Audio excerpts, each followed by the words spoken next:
دوستو، آج کے اس دور میں اگر کسی کو کوئی پریشانی پہنچتی ہے، کوئی کسی مصیبت میں پھنس جاتا ہے، جس مصیبت میں اس کو کسی دوسروں کی مدد چاہیے، کسی کا اسے ہیلپ چاہیے، تو اس حالت میں اگر کوئی شخص کسی سے مدد طلب کرتا ہے تو وہ اس سے اس کا مزہ لینے لگتا ہے، وہ اپنے آپ کو بڑا تصور کرنے لگتا ہے۔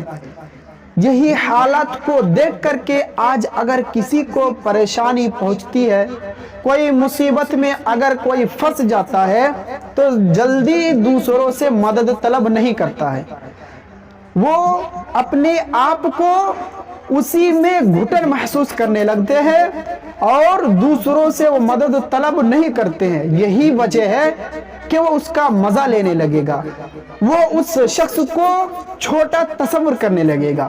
لیکن ہم جس مذہب کو ماننے والے ہیں، ہم جس دین کو مانتے ہیں، اس میں اللہ تبارک و تعالی نے ارشاد فرمایا ہے، یا ایھا الذین آمنوا استعینوا بالصبر والصلاۃ۔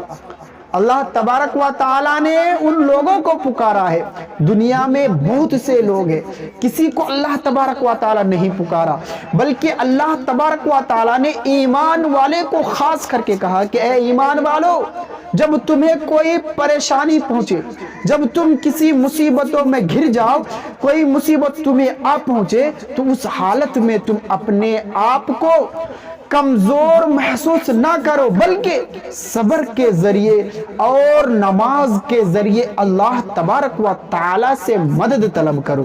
یہی وجہ ہے کہ موسیٰ علیہ السلام نے اپنے قوم کو بھی فرمایا تھا کہ استعینوا باللہ واصبروا، کہ اے میرے قوم کے لوگ، جب تمہیں پریشانی پہنچے، مصیبتوں میں گھر جاؤ، اللہ تبارک و تعالی سے مدد طلب کرو صبر کے ذریعے۔ جو پریشانیاں پہنچی ہے، جس تکالیف میں تم پھنسے ہوئے ہو، اس میں صبر کرو، یقیناً اچھے دن ضرور آئیں گے۔ اگر اللہ تبارک و تعالی پر توکل کر کے صبر کیا جائے تو یقیناً اللہ تبارک و تعالی مدد فرمائے گا۔ لہٰذا دوستو، اگر دل کی بات کسی کے سامنے کھولنا ہے، اپنی راز کسی کے سامنے رکھنا ہے، تو صرف اللہ تبارک و تعالی کے یہاں کھولا جائے، یقیناً اللہ تبارک و تعالی مدد فرمائے گا، اچھا راستہ ہمارے لیے تیار کر دے گا اور ہر حال میں اپنی حفظ و امان میں رکھے گا۔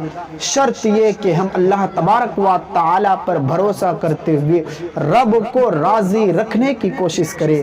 اللہ تبارک و تعالی سے دعا ہے کہ اللہ تبارک و تعالی ہم تمام لوگوں کی مدد فرمائے۔